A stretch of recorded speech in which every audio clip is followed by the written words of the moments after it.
സിനിമയിൽ വന്നു കഴിഞ്ഞപ്പോൾ ഒരു ദിവസം രണ്ട് നിർമ്മാതാക്കൾ, രണ്ട് ചെറുപ്പക്കാരെൻ്റെ വീട്ടിലേക്ക് വരുന്നു. അതുവരെ ഞാൻ ഭാസ്കരൻ മാഷെ നേരിട്ട് കണ്ടിട്ടുണ്ട്, സംസാരിച്ചിട്ടില്ല. എനിക്ക് ഭയമാണ്. അദ്ദേഹം അടുത്തേക്ക് പോയി സംസാരിക്കുന്ന ഭയം. കാരണം ഞാൻ പൂജിക്കുന്ന ആളാണ്. അപ്പോൾ ഞാൻ അകലെ നിന്ന് കണ്ടിട്ടേ ഉള്ളൂ.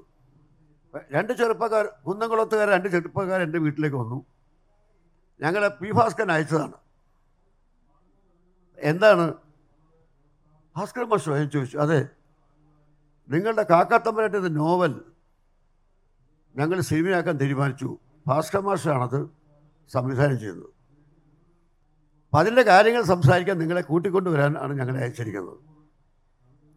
അന്ന് എനിക്കുണ്ടായ ആഹ്ലാദം പറഞ്ഞറിയിക്കാനാവില്ല. അത് കഴിഞ്ഞ് ദീർഘമായി ഞാൻ സംസാരിക്കുന്നില്ല, കാരണം നമുക്ക് വിഷയം പാട്ടുകളാണ്.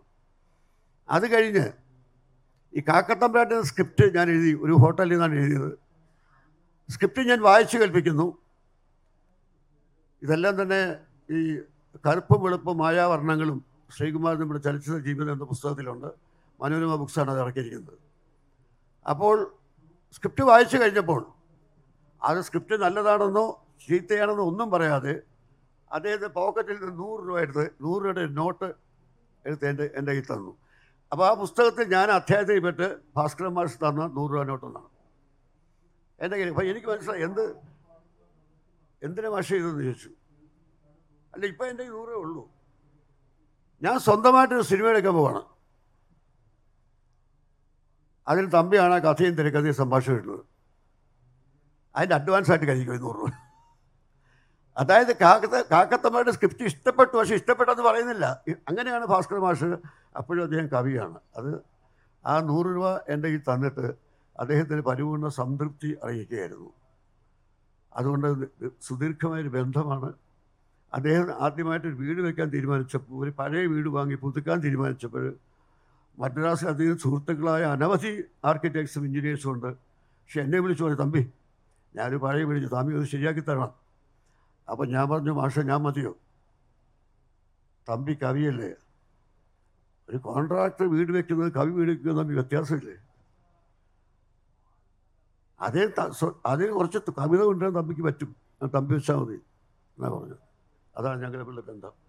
ഇപ്പം എൻ്റെ ഹൃദയ സരസെന്ന ഒരു 1001 തിരഞ്ഞെടുത്ത ഗാനങ്ങളെ ഗാനസമാരമുണ്ട്. ആ ഗാനസമാരം പബ്ലിഷ് ചെയ്യുമ്പോൾ ഭാസ്കരൻ മാഷ് അവതാരി എഴുതണമെന്നാണ് എൻ്റെ ആഗ്രഹം. അപ്പോൾ അദ്ദേഹം അപ്പോഴത്തേക്കും അത് രോഗം ബാധിച്ചു കഴിഞ്ഞിരുന്നത്. ഇത് ഓർമ്മ കുറഞ്ഞു തുടങ്ങി. അപ്പോൾ ഇന്ദ്രേശേച്ചി എന്നോട് പറഞ്ഞു, തമ്പി പുസ്തകം വായിച്ച് മുഴുവനായിട്ട് അവതാരി എഴുതാൻ അദ്ദേഹത്തിന് പറ്റുമെന്ന് തോന്നുന്നില്ല.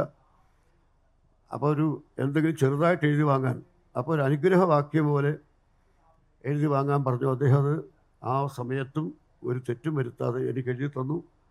അത് ഞാൻ എൻ്റെ സമാഹാരത്തിൽ അതിൽ അദ്ദേഹം പറഞ്ഞിട്ടുണ്ട്, എല്ലാ വേദികളിലും എന്നെ ഗുരുവായിട്ടാണ് തമ്പി വിശേഷിപ്പിക്കുന്നത്. പക്ഷേ ഗുരുവാകാൻ ഞാൻ തമ്പിയെ ഒന്നും പഠിപ്പിച്ചിട്ടില്ല. തമ്പിയുടെ നേട്ടങ്ങളെല്ലാം സ്വന്തമായി നേടിയതാണ്. എങ്കിലും ഈ ഗുരുസ്ഥാനം ഞാൻ സ്വീകരിക്കുന്നു. എൻ്റെ ചലച്ചിത്ര ജീവിതത്തിൽ അനേകം ധന്യതകളിലൊന്നായി ഞാൻ ഈ ഗുരുസ്ഥാനം സ്വീകരിക്കുന്നു എന്നാണ് അദ്ദേഹം പറഞ്ഞത്. ഇതാണ് ഞങ്ങളുടെ ബന്ധം. ഇനി നമുക്ക്